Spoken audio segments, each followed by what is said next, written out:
Installing an eSIM is only half the setup. The other half is making sure your iPhone uses the travel line for data without silently falling back to your home plan.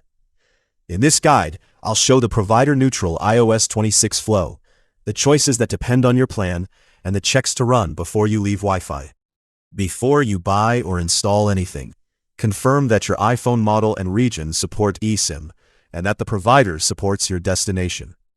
Most recent iPhones support eSIM, but regional exceptions exist. If the travel plan uses a different carrier, open Settings, General, About, and check Carrier Lock. You should see no SIM restrictions. If you do not, only your current carrier can unlock the phone.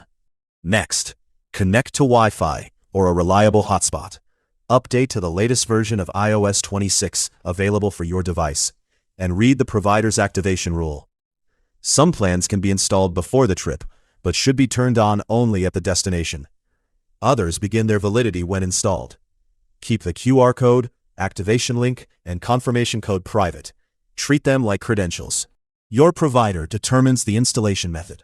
It may send a carrier activation notification, a QR code, a setup link, an app, or manual details.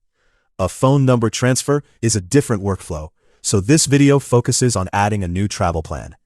Whichever route you receive, use only the instructions supplied with that plan. For the common settings route, open Settings, then Cellular. Depending on your language and region, this menu may be called Mobile Data or Mobile Service. Tap Add eSIM or Set up Cellular. If your provider's app or link opens this screen automatically, continue from the prompt it shows. If the QR code is on another screen or a printed card, choose Use QR code and scan it. If the QR code is already open in your default Mail app or browser on the same iOS, press and hold it, then choose Add eSIM. A carrier link can also open the activation prompt directly. If your provider gave manual details, choose Enter Details Manually and enter only the values it supplied. Review the plan name, then tap Continue or Add eSIM. The wording can vary by carrier.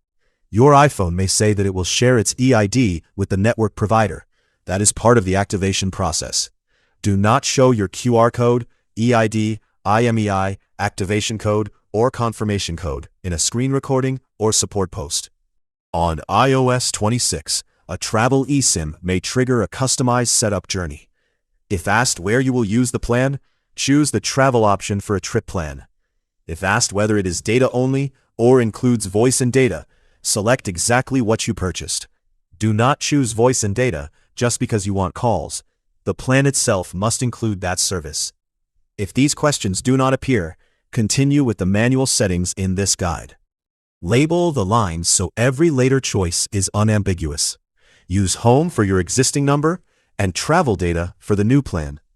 You can change a label later under Settings, Cellular, Align, and Cellular Plan Label. Avoid provider names in a reusable tutorial unless the video is specifically about that provider. Now, choose the default line for calls and messages. Keeping Home as the default can preserve normal calling and messaging behavior, but it does not guarantee free roaming. Calls, SMS, voicemail, and Wi-Fi calling depend on your home carrier and plan. A data-only travel eSIM does not become a native calling or texting plan. For internet access, open Settings, Cellular, Cellular Data, and select Travel Data. An iPhone uses one cellular data network at a time. This is the setting that decides which line apps use when Wi-Fi is unavailable. So confirm the checkmark is beside the travel line. For the simplest, cost-controlled setup, leave Allow Cellular Data Switching off. That helps prevent the phone from moving data to the home line when travel coverage is weak. The trade-off is that cellular data may not work during certain calls on the other line. Turn switching on only if you understand both plans' coverage and charges. Open Travel Data. Turn on this line when the provider says the plan should become active. Then open Cellular Data options. Some travel eSIMs require data roaming because they connect through partner networks, but this is not universal. Follow the provider's instructions. Next, open Home and keep data roaming off if your goal is to avoid home carrier data roaming. Keeping the home line on can still create call or message charges. so check that carrier's rules. If iOS 26 shows turn on travel eSIM when you arrive, choose whether to use only the travel eSIM or keep both lines active. When both remain active, iOS can use the travel eSIM for data, but Apple warns that the home eSIM may still incur roaming fees. Choose low data mode if you want to reduce background use, or not now if your plan and workflow do not require it. To verify the setup, open Control Center and confirm that the travel network appears. Turn Wi-Fi off briefly, load a lightweight test page, and check that data works. Then return to cellular and confirm that travel data remains selected. A 5G or LTE icon shows a network connection. It is not a promise of speed or coverage everywhere. If the plan will not install or connect, work through this order. Confirm Wi-Fi, the latest available iOS, and that the plan is active with the provider. Toggle airplane mode on for at least 15 seconds, then off. In cellular, confirm that the travel line exists and is turned on. Confirm travel data is selected, and enable data roaming only if the provider requires it. Restart the iPhone, then check Settings, General, About for a carrier settings update.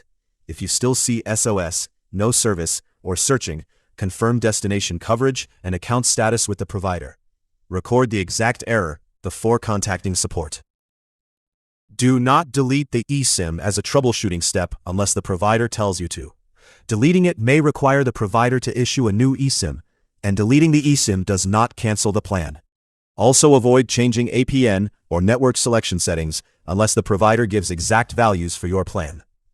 When you return home, iOS 26 may switch off the travel eSIM and restore the home line automatically, depending on country or region. Verify it manually. Turn home on, select home for cellular data, and turn off any travel line you no longer need. Your final checklist is simple: correct line, correct data selection, correct roaming rule, and a live connection test.